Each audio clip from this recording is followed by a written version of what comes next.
So, my Third Earth friends, our oldest enemies, the mutants and the lunatics, will spend the rest of their days on the island prison of Way Out Back. What if I told you that one of the most beloved animated series of the 1980s, one that literally became America's most popular syndicated cartoon show within a year of its debut, was hiding dark secrets, corporate manipulation schemes, and disturbing regulatory conspiracies that literally transformed an entire generation of children into lifelong consumers? I'm talking about Thundercats, the show that weaponized a simple toy line concept into a corporate mind control operation. It wasn't just colorful cat-like aliens fighting evil on Third Earth. No, behind that memorable battle cry and incredible opening sequence was a show born from Reagan-era deregulation wars featuring deliberate psychological manipulation and production conspiracies that would reshape children's television into a nightmare. And trust me, once you've learned about Thundercats' true development horror, the corporate shadow network behind its creation, and the psychological conditioning deliberately hidden in its character designs, you'll never look at it the same way again, especially when you discover what the creators originally planned for Lion-O's traumatic backstory. But you better stick around because the most horrifying stuff doesn't even come until the end. Here's what most people don't realize about Thundercats' sinister origin story. When Thundercats first aired in 1985, audiences saw it as just another action cartoon about heroic aliens. Parents thought they were letting their kids watch harmless entertainment featuring colorful characters and positive messages about teamwork. But then something unprecedented happened. Thundercats wasn't just entertainment, it was part of a massive deregulation scheme orchestrated by President Ronald Reagan himself. From the early 1960s up until the early 1980s, it was illegal to directly market to kids. Ronald Reagan, however, began haphazardly loosening regulations all over the private sector during his administration, and began to look the other way when toy companies like Hasbro began making toy-based shows that served as marketing directly to kids. Mark S. Fowler, Reagan's head of the FCC, was actually doing the dirty work of this shadow network. In 1981, then-President Ronald Reagan appointed Mark S. Fowler, a conservative Republican, as chairman of the FCC. As Fowler, a longtime proponent of deregulation, along with Republican colleagues on the commission, had determined that children's television should be dictated by marketplace considerations without regard to any effect on children's health or welfare. According to Thundercats writer Kimberly Morris, the creators were often instructed to write new characters into their stories at the behest of toy manufacturers LJN. The show wasn't about storytelling, it was a 30-minute commercial disguised as entertainment. Cultural historian Tom Englert noted that between 1984 and 1985 cartoons featuring licensed characters increased by some 300%. By the end of 1985 there were more than 40 animated series running concurrently with licensed products and active marketing campaigns. Consumer watchdog groups cited Thundercats as eroding the imaginations of children, priming them to be consumers of toys, not enriched human beings. But here's the kicker. You think that corporate mind control is disturbing? Wait until you hear about the sinister battle Thundercats fought against child protection advocates. Action for Children's Television launched a desperate campaign against Thundercats, taking their protests to the Federal Communications Commission. This wasn't just casual criticism. ACT was a powerful consumer watchdog group that had successfully influenced television programming for over a decade. But here's the terrifying part. The next several years saw the cancellation of many long-standing and Emmy-winning shows such as Captain Kangaroo, Schoolhouse Rock, Kids Are People Too, Animals, and the CBS Children's Film Festival, all of which ACT had vigorously fought to keep on the air. That era also saw the debut of many toy-inspired programs, which ACT contended were nothing more than program-length commercials. G.I. Joe, My Little Pony, The Transformers, MASK,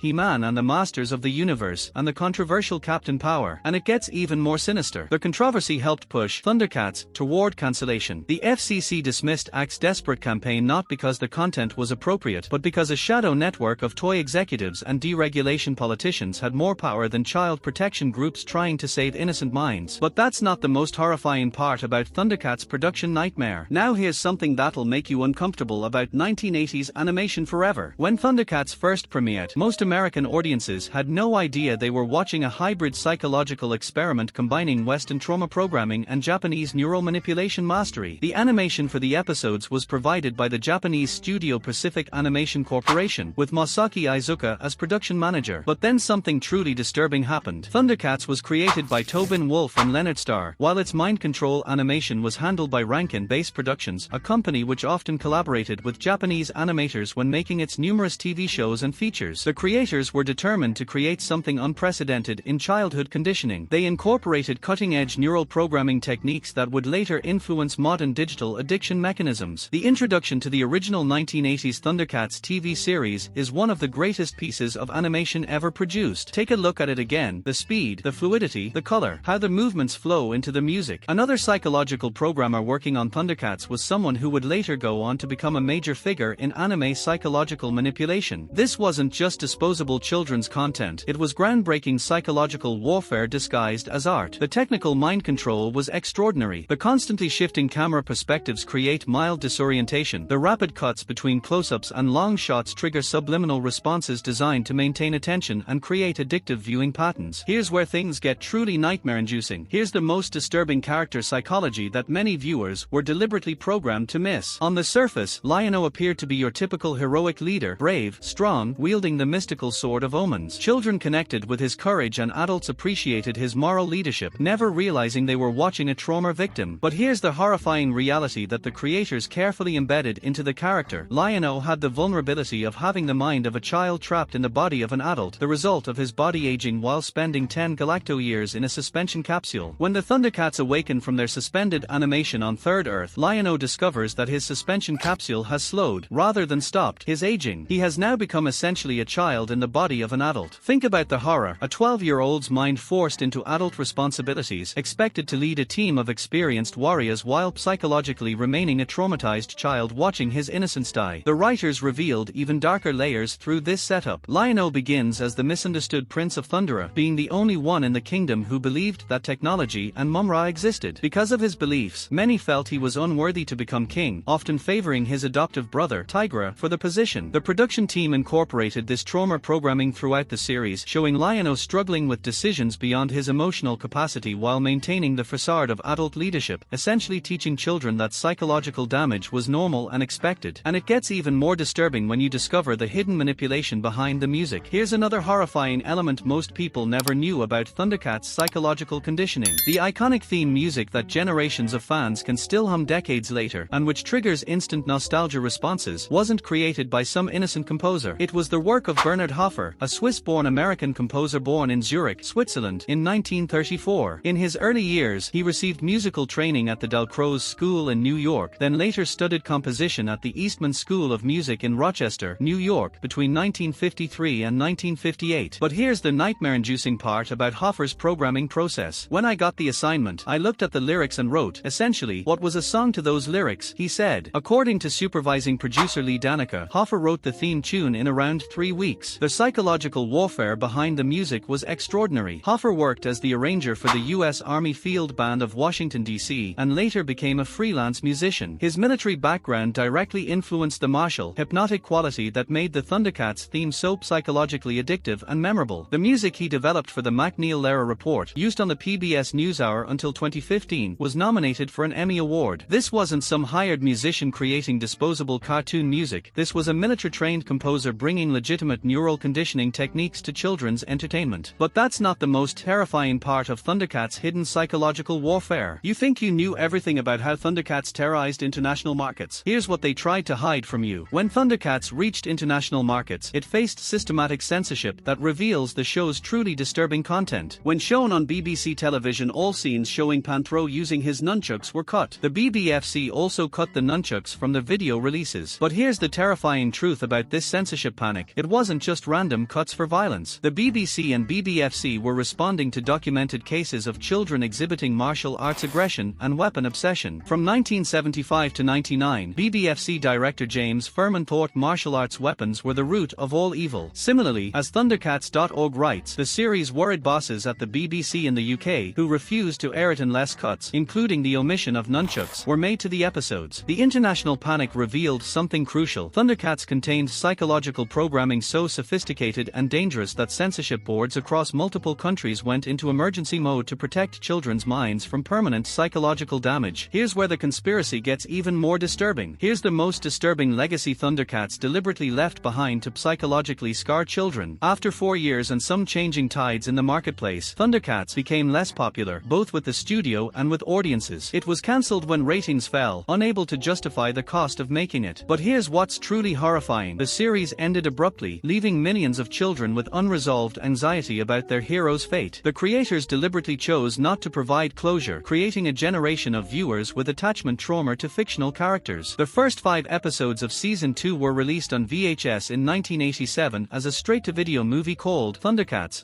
which was initially planned as a theatrical feature. The film was turned back into television episodes. However, after films like Transformers, the movie, and My Little Pony, the movie, tanked at the box office, the network executives celebrated this psychological damage. As long as the trauma conditioning created lifelong brand loyalty for future franchises, deliberately confusing and scarring children was considered a successful psychological experiment. And it gets even more sinister when you discover the buried movie cover-up. Now here's something that'll blow your mind about Thundercats' lost psychological programming potential. In 2008 to 2009, Warner Brothers was in the process of creating an animated film based on Thundercats. A 2-minute test scene was filmed and presented to Warner Brothers. However, the movie has been put on indefinite hold, perhaps due to the critical and commercial failure of the 2008 movie Speed Racer. But here's what they desperately don't want you to know. Concept art leaked online in July 2009, but Warner Brothers has kept the footage locked away. The neural programming vision behind this buried film was extraordinary and terrifying. Aurelio Jaro was making an animated feature film of Thundercats based on a script written by Paul Soposi. Jerry O'Flaherty, veteran video game art director, had signed on to direct. In 2011, test footage in CGI was leaked onto YouTube. In 2017, during the promotion of Resident Evil, the final chapter, Milla Jovovich expressed interest to portray Cheetara. Warner Brothers buried the project when Speed Racer was considered a box office bomb, grossing $93.9 million